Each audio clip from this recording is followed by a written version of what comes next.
Hey, Internet. Ever dreamt of being a high stakes poker shark? The kind who walks into a casino, sits down, and just dominates? Yeah, me too. The only problem? Math. Probabilities. Knowing what a straight flush even is. It's a lot, right? Well, what if I told you that you don't need any of that knowledge to be a successful poker player? That's right.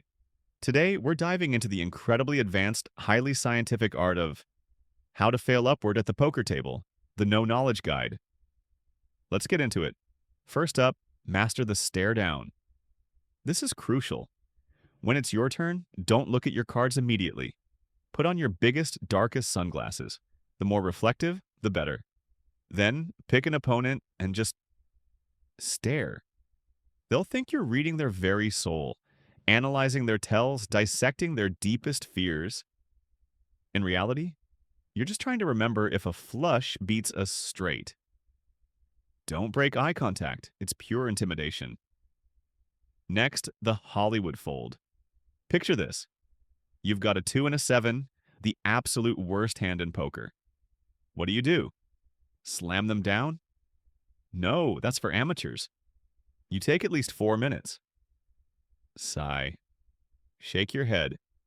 Maybe even rub your temples like you're making the hardest decision of your life. Then, with a pained expression, you mutter, I can't believe I'm laying this down. This is going to haunt me. Everyone at the table will think you just folded pocket aces. You look disciplined, not clueless. Big difference. This one is brilliant. Invent your own lingo. When you lose a hand, which, let's be honest, will happen often, don't just say, "Aw, shucks, I lost." No, no, no. Blame it on a reverse triple grommet draw, or a submerged range with negative polarity, or my personal favorite, a quantum entanglement split. The beauty is, no one at the table will ever admit they don't know what you're talking about because they don't want to look stupid. You sound like a genius. Okay, now for the big guns, the aggressive all-in. This is perfect if you're bored, you need to use the restroom, or your food just arrived. Just push. Everything. To the middle.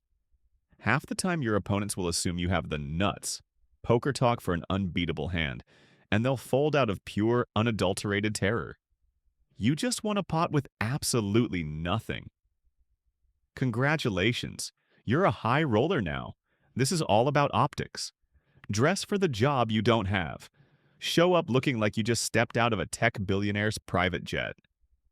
We're talking a sleek, minimalist hoodie, expensive-looking noise-canceling headphones, and a designer backpack. If you look like a professional, highly intelligent math prodigy from, say, Stockholm, people will be too scared to call your $5 bluff. They'll just assume you're playing 4D chess. Speaking of looking professional, get yourself a card protector.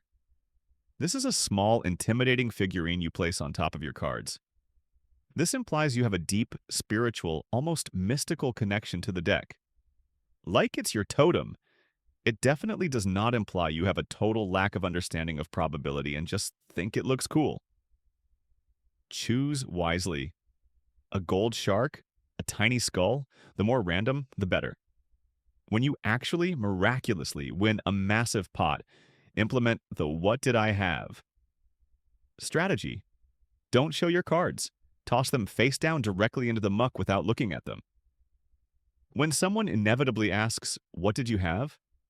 just give them a slow, confident wink and say, "The winning hand." Mic drop.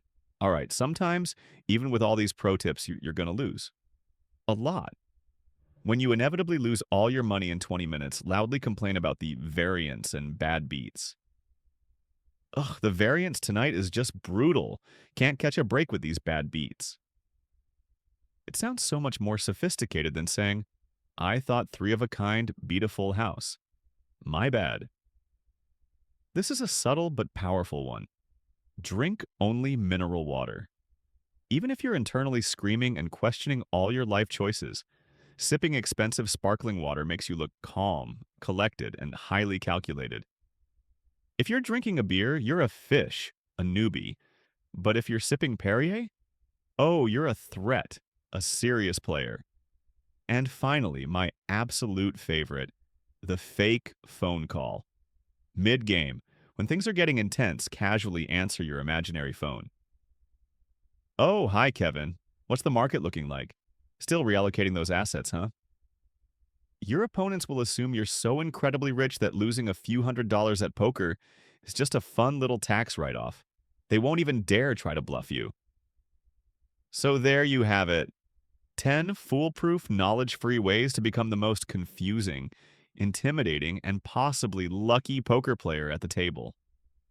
Remember, confidence is key, acting is everything, and never let them see you sweat, or realize you don't know what a royal flush is.